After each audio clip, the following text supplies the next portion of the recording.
નમસ્કાર ખેડૂત મિત્રો, ગુજરાતમાં ભારે ને ભારે આફત આવી રહી છે, જેના લીધે ગુજરાતમાં ભારે વરસાદની આગાહી કરવામાં આવી છે. એક બાજુ રાજસ્થાન તરફની સિસ્ટમ અને એક બાજુ ગુજરાતમાં શક્તિ નામના વાવાઝોડાને લીધે અરબી સમુદ્રમાં ભારે એક આફત આવી રહી છે, જેના લીધે ગુજરાતમાં ભારે વરસાદ વરસી શકે છે અને ગાજવીજ સાથે વરસાદ વરસી શકે તેવી આગાહી કરવામાં આવી છે. જેના લીધે દરિયામાં મોજા ઉછળે તેવી શક્યતા રહેલી છે, જેના લીધે આ દરિયો તોફાની બની શકે છે.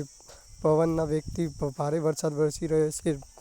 ઝાડ રસ્તાઓ અને પાણીથી છૂટછવાટાથી વહી રહ્યા છે તેવું જણાઈ રહ્યું છે. નમસ્કાર ખેડૂત મિત્રો, પશ્ચિમી રાજસ્થાન તરફથી આવતા વરસાદી પવનોના લીધે ગુજરાતમાં શક્તિ નામનું વાવાઝોડું પ્રવેશ કર્યો છે. જેના લીધે આપણે સૌરાષ્ટ્ર વિસ્તારોની વાત કરીએ તો દરિયા કિનારાની નજીક આવતા વિસ્તારો બોટાદ, ભાવનગર, ગીર સોમનાથ, અમરેલી, જામનગર વિસ્તારોમાં ભારેથી અતિ ભારે વરસાદ વરસી શકે છે. કોઈ ટૂંકા વિસ્તારોમાં ગાજવીજ સાથે વરસાદ વરસી શકે છે અને પવન સુસવાટાથી વરસાદ 60 કિમીને ઝડપે વરસી શકે છે.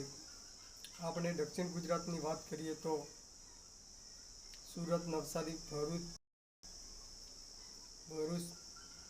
વલસાડ, ડાંગના વિસ્તારોની અંદર ગાજવીજ સાથે વરસાદ વરસી શકે છે.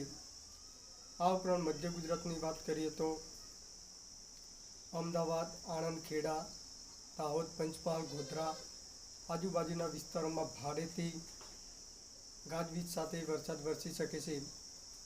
કોઈક ટૂંકા વિસ્તારમાં ભારે પણ વરસાદ વરસી શકે છે.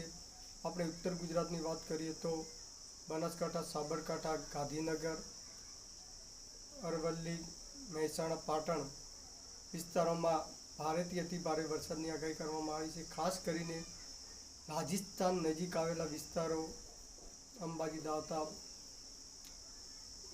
સાબરકાંઠા, પોશીના આ વિસ્તારોમાં ભારેથી અતિ ભારે વરસાદની આગાહી કરવામાં આવી છે. આપણે કચ્છના વિસ્તારોની વાત કરીએ તો ભુજ, ભચાઉ, રાપર, મુંદ્રા, લખપત, અંજારના વિસ્તારોમાં ભારેથી અતિ ભારે વરસાદ પણ વરસી શકે છે.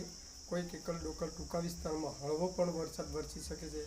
આ સમાચાર વેધર સંસ્થા અનુસાર બનાવવામાં આવ્યા છે, જેથી આપણી માહિતી સચોટ હોવાથી ખેડૂતને ઉપયોગી બને એ રીતે બનાવવામાં આવ્યા છે. આ વિડીયો તમને પસંદ આવે તો લાઈક, શેર કરવાનું ભૂલતા નહીં. વિડીયો વધુમાં વધુ લોકોને પહોંચાડવા નમ્ર વિનંતી કરશું.